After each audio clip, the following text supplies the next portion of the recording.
everyone. It's Shane Kanto, your Wasteland reviewer, and welcome to the Streaming Wasteland here on the SPM Crew Podcasting Network. And this is my weekly show where I take three streaming services, pick one previously released film off of each of them, and then hopefully by the end of this episode, coming out on Friday, you have a whole weekend full of movies to go check out. And this week, I'm going to be highlighting AMC Plus, Peacock, and the Criterion Channel. And let's get started over on AMC Plus with the 2001 psychological horror film, The Others. And this film is from director and writer Alejandro Amenabar.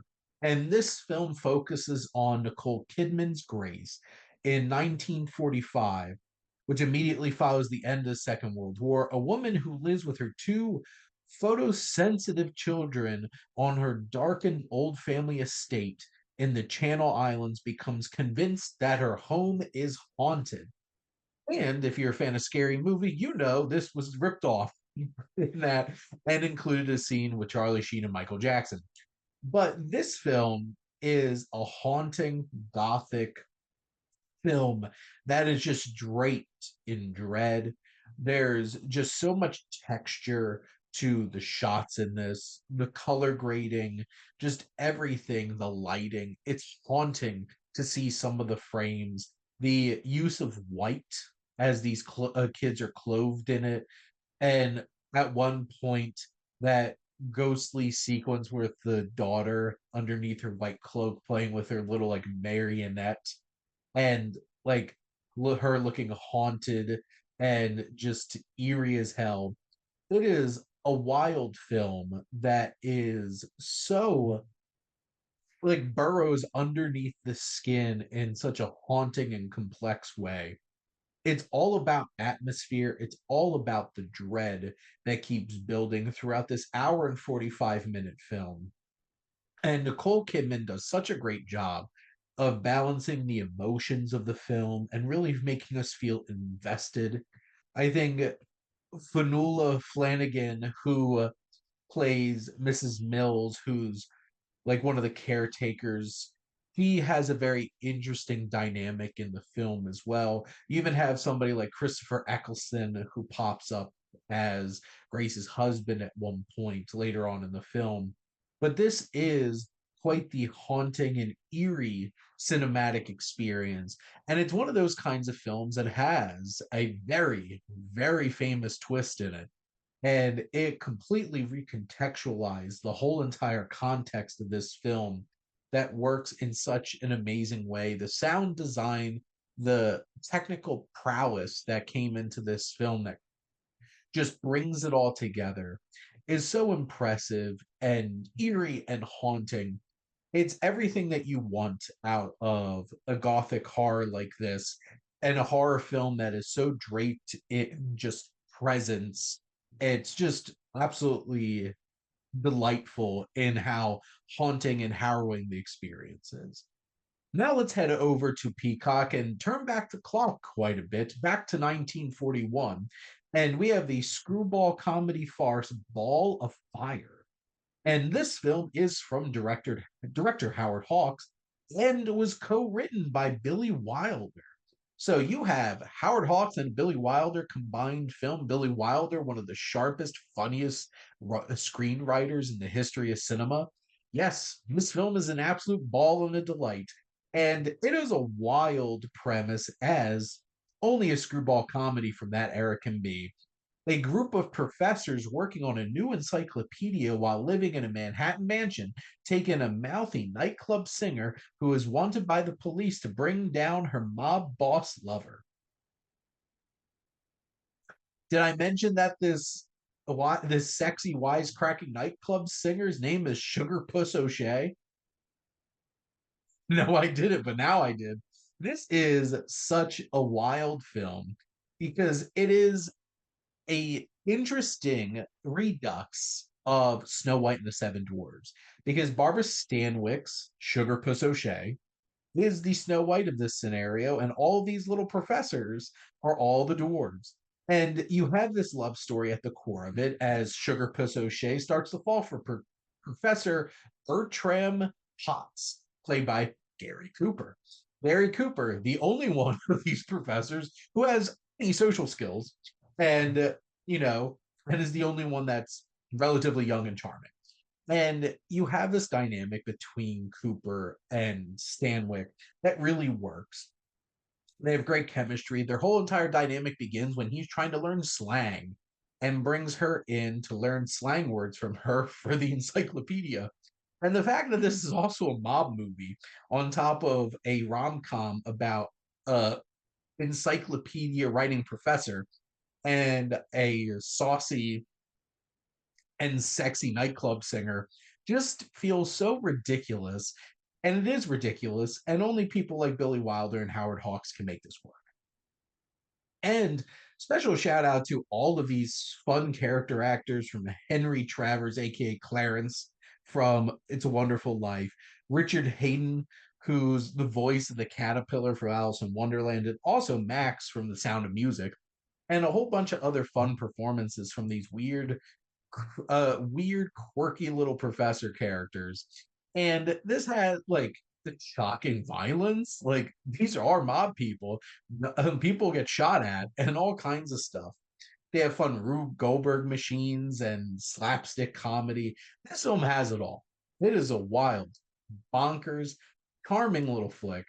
And it is a little long at almost 2 hours, but it is so funny and strange and quirky. And with Cooper and Stanwyck to anchor this down, and Hawks' great direction and some really clever Billy Wilder writing, Ball of Fire is a ball of fun for sure.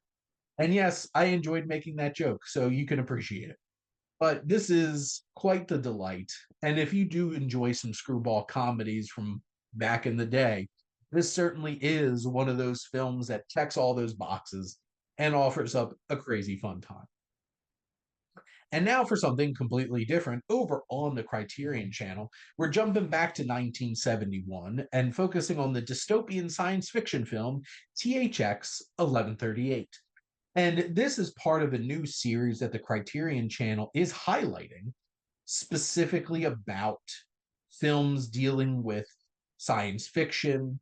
And specifically, this is quite the strange one. This is surveillance cinema that they're highlighting with films like The Conversation, The Truman Show, Minority Report, A Scanner Darkly, Gattaca, and THX 1138.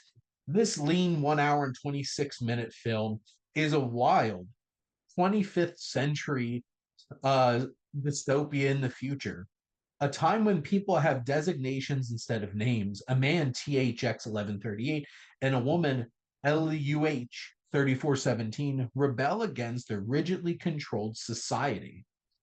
And what's so fascinating about this film, this was written and directed by George Lucas. This is, but like you have American Graffiti and then you have Star Wars. But this is that strange, weird little project that George Lucas did, starring Robert Duvall as THX, Donald Pleasance as SCN, and some other talented character actors like Sid Haig's in this, of Rob Zombie movie fame. It's a fascinating, crazy, strange dystopia with all kinds of impressive special effects and world building that Lucas just dives deep into. Narratively, it's a bit of a wonder. It's a bit of a mystery. It is a bit of a loose, strange experience.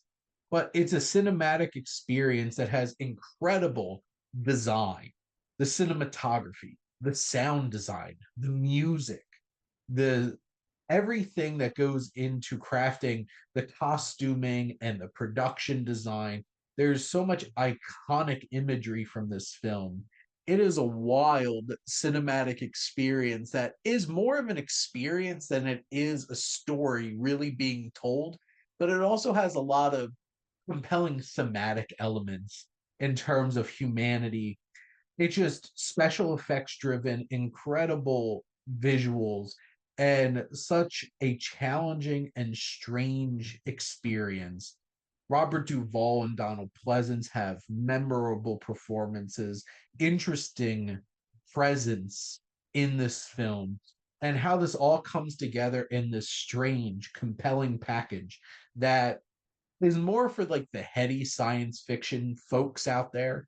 This is not Star Wars. This is not a fun time, but is an engaging and compelling experience that will get you lost in this strange cinematic world that George Lucas crafted himself. But that's a wrap on another episode of the Streaming Wasteland. So let's do a little bit of a recap. So over on AMC Plus, we have 2001's The Others. Over on Peacock, we have 1941's Ball of Fire. And over on the Criterion Channel for their surveillance cinema series, they have THX 1138 from 1971. So, yes, as I realized this, every single one of these films came out in the 2001, 1941, and 1971.